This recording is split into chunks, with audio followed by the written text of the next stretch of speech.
Generally speaking, writers fall into two different categories, outliners and non-outliners, or, as some writers prefer it, plotters and pantsers.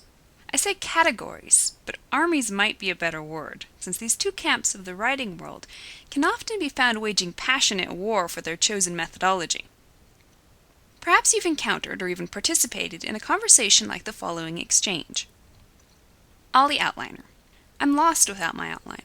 Gotta have a road map so I know where I'm going. It makes the journey so much easier. How can anyone write a coherent story without some idea of what's supposed to happen? Think how much time you waste writing dead-end scenes and meandering subplots. Polly Pantser. Where do you get the patience and the time to spend weeks or even months outlining a story? I'd go crazy if I had to wait that long to start writing. Besides, I lose all the sense of adventure if I know how the story is going to turn out before I start writing it. Without question, both these sides present good arguments. But how do you know which is telling the truth? Hold on to your britches. Here comes the shocker. They both are. Writing, like all of art, offers few absolutes. If it did, it would quickly stultify into set patterns and tiny boxes of preconceived ideas and methods. This is nowhere more evident than in the writing process itself. It's like a deck of cards, and every writer shuffles it a little differently. Just as our stories are, we hope, distinctive, so are our personalities and lifestyles, and, as a result, our working patterns. In pursuit of bettering our craft, we voraciously study the masters by reading every how-to book and author interview we can get our hands on. But what we sometimes don't realize is, even if a particular method or routine works for one author, that singular success doesn't make it a universal principle. In general, human beings like the protective solidity of rules. We like the assurance that if we write one page every day, 5 days a week, we'll finish a book in a year and be published in 2. But life doesn't work that way.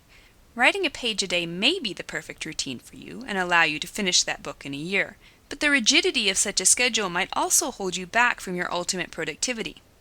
You might work much better if you allowed yourself more flexibility and less pressure. Each author must discover for himself what methods work best for him.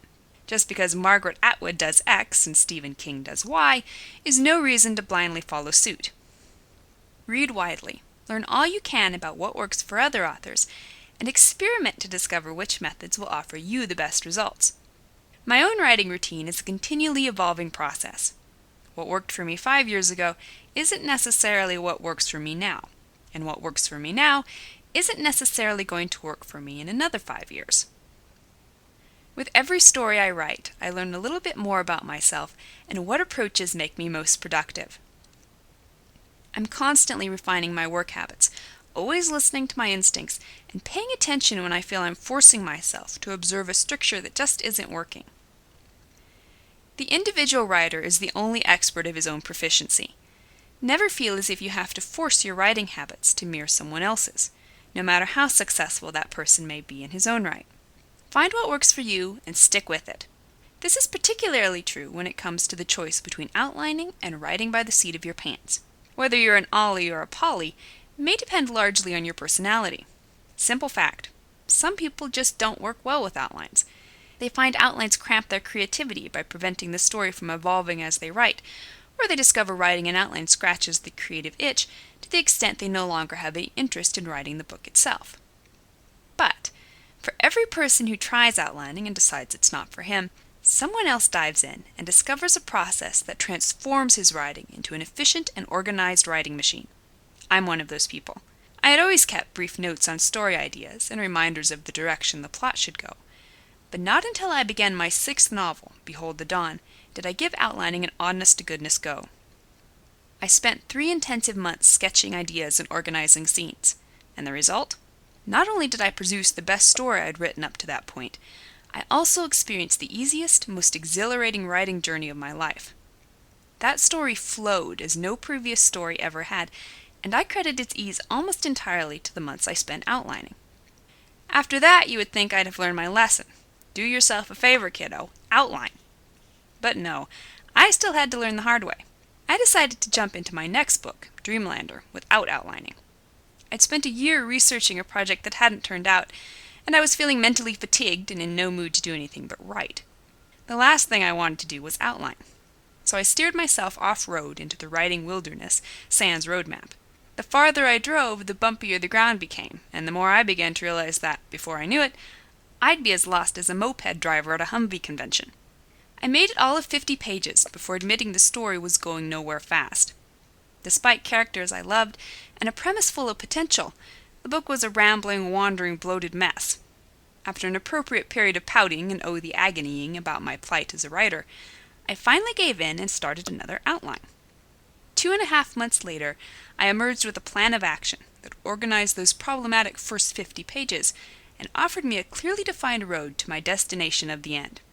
Never say never, but after that experience, I will never begin another story without outlining. Making major adjustments in a finished manuscript of 100,000 plus words is far more painful than in a few dozen pages of outline notes. Mostly I outline because I'm lazy. I hate rewriting. I hate watching my burst of pride and relief at the end of a novel dissipate in the realization of a whole-riddled plot. I'd much rather know where I'm going from the beginning, rather than force my foreshadowing and plot twists into the text somewhere in my second draft. Because I'm already familiar with each pit stop along the road of my novel, thanks to my roadmap, it's much easier for me to visualize the big picture and realize where each scene must do to play its part. Outlining is also a surefire antidote for writer's block. When all I have to do to discover where I'm going is look at my map, I rarely waste valuable time and brain cells staring slack-jawed at the blinking cursor. Outlines take many forms, some of them little more than a few sentences scrawled on post-it notes, some of them notebooks full of ramblings. No one says your outline has to be of any particular length. Most of my outlines fill up at least a notebook or two. A bulleted list of scenes may be all you'll need, or you may end up with 5 notebooks of scribblings. What's important is recognizing the outline as a valuable tool and then figuring out how to make it work for you.